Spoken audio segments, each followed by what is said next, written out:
வணக்கம், நான் Lakshmi. Welcome to post market report. இங்கே 9ஆம் தேதி ஜனவரி நிஃப்டியோட high price, low price, closing price இதை வச்சு pivot point, 3 resistant level, 3 support level கண்டுபிடிச்சிருந்தோம். இந்த லெவல்ஸ் நமக்கு ட்ரேடிங்கில் எந்த அளவுக்கு ஹெல்ப் பண்ணியிருக்குன்னு பார்க்கலாம். இங்கே நம்ம பார்த்துட்டு இருக்கிறது 5 நிமிஷ சார்ட்டு. நிஃப்டி ஓப்பனிங் 23,552 நமக்கு ஓப்பன் ஆச்சு. அதாவது நமக்கு பார்த்தோம் அப்படின்னா பைவட் பாயிண்ட் ஜோனில் மேலே ஓப்பன் ஆகி பைவட் பாயிண்ட்டை பிரேக் அவுட் பண்ணிச்சு. பிரேக் அவுட் பண்ணி நமக்கு முதல் சப்போர்ட் லெவலை பிரேக் பண்ணிச்சு. அப்புறம் இரண்டாவது சப்போர்ட் லெவலை பிரேக் பண்ணி மூணாவது சப்போர்ட் லெவல் போகாமல் பவுன்ஸ் பேக் ஆகி திரும்பவும் 2 சப்போர்ட் லெவலையும் நமக்கு பவுன்ஸ் பேக் ஆச்சு. பவுன்ஸ் பேக் ஆகி பைவட் பாயிண்ட்டையும் நமக்கு இங்கே பிரேக் அவுட் பண்ணி பவுன்ஸ் பேக் ஆச்சு. இங்கே வரைக்கும் நமக்கு ஒரு வி ஷேப் வந்து இங்கே ஃபார்ம் ஆகி திரும்ப பார்த்தோம் அப்படின்னா நமக்கு ஒரு சைட்வேஸ் பைவட் பாயிண்ட்லேயே சைட்வேஸில் மூவ் ஆகி திரும்பவும் பார்த்தோம்னா மார்க்கெட்டு நமக்கு கீழே இறங்கி 2வது சப்போர்ட் லெவலில் டச் பண்ணி திரும்பவும் நமக்கு இங்கே பவுன்ஸ் பேக் ஆகி சப்போர்ட் லெவல் 1க்கும் 2க்கும் நடுவில் 23,431 நமக்கு க்ளோஸ் ஆகிருக்கு. அதாவது இங்கே பார்க்கும்போது மார்க்கெட் வந்து முதல்ல நமக்கு இறக்கத்தில் இருந்தது, திரும்ப ஏற்றுறதுக்கு நம்ம மார்க்கெட் வந்து மேலே ஏறிச்சு. ஆனால் ரொம்ப ஸ்ட்ரகிள் ஆனதுனால திரும்பவும் இறங்கி நமக்கு இங்கே சைட்வேஸ்லேயே ஒரு மூவ்மெண்ட் இருந்து மேலே ஏறாமல் திரும்பவும் நமக்கு கீழே இறங்கிருச்சு. இந்த இடங்கள்லாம் பார்த்தோம்னா நமக்கு ரொம்ப ஹெல்ப்ஃபுல்லாக இருக்கும். கரெக்டாக பார்த்தோம்னா நமக்கு சப்போர்ட் லெவல்லையே இங்கே நமக்கு சைட்வேஸில் இங்கே மூவ் ஆகிருக்கிறதுனால நம்ம இந்த இடத்துலையே நம்மளோட ஆர்டரெல்லாம் க்ளோஸ் பண்ணியிருப்போம். அதுக்காக தான் இந்த சப்போர்ட் அண்ட் ரெசிஸ்டன்ட் லெவலில் நம்ம ட்ராப் பண்ணி இங்கெல்லாம் பார்த்தோம் அப்படின்னா நமக்கு கரெக்டாக சப்போர்ட் லெவலில் நமக்கு பவுன்ஸ் பேக் ஆகிருக்கு. இங்கே நம்ம பார்த்துட்டு இருக்கிறது 1 ஹவர் சார்ட்டு. இப்போ வந்து பார்த்தோம் அப்படின்னா நம்ம 31ஆம் தேதி இந்த இடத்த பிரேக் அவுட் பண்ணுதான்னு பார்ப்போம் அப்படின்னு சொல்லியிருந்தோம். நமக்கு இங்கே பிரேக் அவுட் ஆயிடுச்சு. பிரேக் அவுட் ஆகி கீழே வந்திருக்கு. இப்போ அடுத்து எதை பிரேக் அவுட் பண்ணுதா அப்படின்னு பார்ப்போம். அப்படின்னு பார்த்தோம்னா 11வது மாதம் நமக்கு இந்த இடத்துல 20ஆம் தேதிக்கு இருக்குது. இதை அடுத்தது பிரேக் அவுட் பண்ணுதா, அதாவது நமக்கு இங்கே இந்த 3வது சப்போர்ட் லெவல் நம்ம போட்டிருந்தோம் இல்லையா, இந்த லெவல் அடுத்து பிரேக் அவுட் பண்ணுதான்னு நம்ம செக் பண்ணிகிட்டே வரலாம். கரெக்டாக பார்த்தோம்னா ஒவ்வொரு லெவலாக நமக்கு பிரேக் அவுட் ஆகும்போதும் இங்கே பார்த்தீங்க அப்படின்னா இந்த லெவலில் பிரேக் அவுட் ஆகும்போது ஒரு சைட்வேஸ் இருந்துச்சு.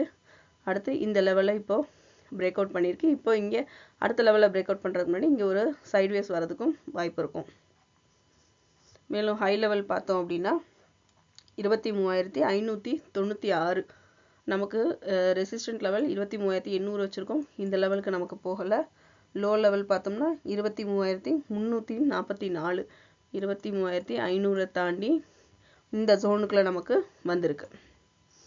23,350க்கு ஜோனில் வந்து க்ளோஸ் ஆகும்போது பார்த்தோம்னா 431 இந்த ரேஞ்சுக்குள்ளே, இந்த 2 ரேஞ்சுக்குள்ளேயும் நமக்கு இப்போ க்ளோஸ் ஆகிருக்கு. இப்போ இந்த ரேஞ்சை பிரேக் அவுட் பண்ணிச்சுன்னா அடுத்து நம்ம இந்த ரேஞ்சுக்குள்ளே நம்ம பார்க்கலாம்.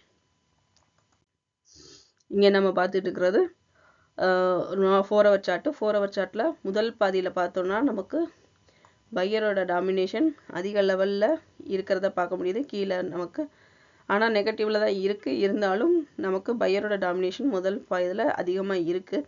இந்த இடத்துல நமக்கு ஆல் டைம் அன்னைக்குரிய ஹையும் லோ லெவலும் டச் பண்ணியிருக்கு. முதல் பாதியிலேயே நமக்கு அந்த டேக்குரிய ஹையும் லோவும் டச் ஆகிருக்கு. 2வது பாதியில் பார்த்தோம்னா நமக்கு செல்லரோட டாமினேஷன் ரொம்ப அதிக லெவலில் இருக்குது. ஆனால் இந்த முதல் பாதியோட லோ லெவலில் நமக்கு பிரேக் அவுட் பண்ணலை. அதுக்கு முன்னாடியே நமக்கு லோ லெவலும் பிரேக் பண்ணலை, ஹை லெவலையும் பிரேக் பண்ணலை. ஆனால் செல்லரோட டாமினேஷன் அதிக லெவலில் க்ளோஸ் ஆகிருக்கு. இங்கே நம்ம பார்த்துட்டு இருக்குது பேங்க் நிஃப்டியோட high price, low price, closing price, அதோட pivot point, 3 resistant level, 3 support level. இந்த லெவல் நமக்கு ட்ரேடிங்கில் எப்படி ஹெல்ப் பண்ணியிருக்குன்னு பார்க்கலாம். இங்கே நம்ம பார்த்துட்டு இருக்கிறது 5 நிமிஷ சார்ட்டு. இதில் பார்த்தோம் அப்படின்னா ஓப்பனிங் 49,426 நமக்கு ஓப்பன் ஆச்சு. அதாவது பைவட் பாயிண்ட்டுக்கு கீழே ஓப்பன் ஆகி பார்த்தோம் அப்படின்னா நிஃப்டியை விட பேங்க் நிஃப்டி நமக்கு நேற்றுக்கு நல்ல வெள்ளிக்கிழமை நல்ல ரேலி இருந்தது. இங்கே உடனே சப்போர்ட் லெவலில் பிரேக் அவுட் பண்ணி இங்கே சப்போர்ட் லெவல் 2ல் பவுன்ஸ் பேக் ஆகிருக்கு. இந்த இடம் நமக்கு பார்த்தாலே தெரியும், ஜோனையே பிரேக் அவுட் பண்ணலை.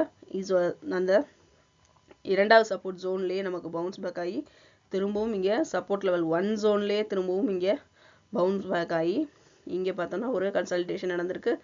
அடுத்து நமக்கு திரும்ப கீழே இறங்கி கரெக்டாக சப்போர்ட் லெவல் 3ல் நமக்கு ஒரு சைட்வேஸ் மூவ்மெண்ட் இருக்குது. மேலே அந்த இடத்துல மூவ் ஆகி கடைசியில் 48,734 நமக்கு க்ளோஸ் ஆயிருக்கு. இப்போ இந்த இடங்கள்லாம் நமக்கு ட்ரேடிங்க்கு நம்ம இந்த இடத்துல செக் பண்ணிக்கிட்டே இருப்போம். வரும்பொழுது கரெக்டாக பவுன்ஸ் பேக் ஆகுதா, பிரேக் அவுட் ஆகுதா, அந்த இடத்துல நம்ம ஆர்டர் க்ளோஸ் பண்ணி நம்மளோட ப்ராஃபிட் பண்ணுறதுக்கு இந்த சப்போர்ட் அண்ட் ரெசிஸ்டன்ட் லெவல் ரொம்ப ஹெல்ப்ஃபுல்லாக இருக்கும். இங்கே நம்ம பார்த்துட்டு இருக்கிறது 1 ஹவர் சார்ட்டு. 1 ஹவர் சார்ட்டில் பார்க்கும்பொழுது பார்த்தோம்னா நமக்கு ஆல்ரெடி இந்த இடத்த பிரேக் அவுட் பண்ணிருச்சு. நம்ம அடுத்து எங்கே பிரேக் அவுட் ஆகும் அப்படிங்கிறது இங்கே பார்த்தோம் அப்படின்னா கரெக்டாக இந்த லெவலில் நமக்கு, அதாவது இந்த லெவலில் இங்கே நமக்கு வந்திருக்கு பேங்க் நிஃப்டி. அடுத்த லெவல் எங்கே பிரேக் அவுட் ஆகும் அப்படின்னா நமக்கு இந்த இடங்களில், அதாவது 49,000 பிரேக் அவுட் பண்ணணும். அதை 48,000 நமக்கு அடுத்து பிரேக் அவுட் பண்ணணும். அந்த லெவலுக்கு நம்ம அடுத்து பார்க்கணும். முதல்ல ஹை லெவல் பார்த்தோம் அப்படின்னா 49,483 நம்மளோட இந்த ரெசிஸ்டன்ட் லெவலுக்கு வரல. லோ லெவல் பார்த்தோம்னா 48,631 நமக்கு இந்த லெவலில் அடைஞ்சிருச்சு. இந்த லெவலையும் அடைஞ்சிருச்சு. 48,633. இப்போ இந்த 2 ரேஞ்சுக்குள்ளே நமக்கு வந்துட்டுருக்கு. இன்னும் இந்த ரேஞ்சுக்கு நமக்கு வரலை. 48,350க்கு நமக்கு இன்னும் வரலை. இங்கே நம்ம பார்த்துட்டு இருக்க 4 ஹவர் சார்ட்டு. முதல் பாதியிலேயே பார்க்கும்பொழுது நமக்கு செல்லரோட டாமினேஷன் தான் அதிக லெவலில் இருந்தது. பேங்க் நிஃப்டி பார்த்தோம் அப்படின்னா நமக்கு வெள்ளிக்கிழமை கிட்டத்தட்ட 750 பாயிண்ட்டுகள் நமக்கு நெகட்டிவில் மூவ் ஆச்சு. ஆனால் நிஃப்டி பார்த்தோம்னா -95 பாயிண்ட் தான் மூவ் ஆகிருந்தது. அதே மாதிரி இரண்டாவது பாதியில் பார்த்தோம் அப்படின்னா இரண்டாவது பாதி நமக்கு நல்ல ஒரு செல்லரோட டாமினேஷனில் பார்க்க முடியுது. ஏன்னா முதல் லெவலோட லோ லெவலையும் பிரேக் அவுட் பண்ணி நமக்கு அடுத்ததில் செல்லரோட டாமினேஷனில் லோ லெவல் இங்கே தான் அன்னைக்குரிய ஹையஸ்ட் லோ லெவல் இரண்டாவது பாதியில் தான் நமக்கு இருந்தது. மீண்டும் அடுத்த வீடியோவில் சந்திப்போம். நன்றி, வணக்கம்.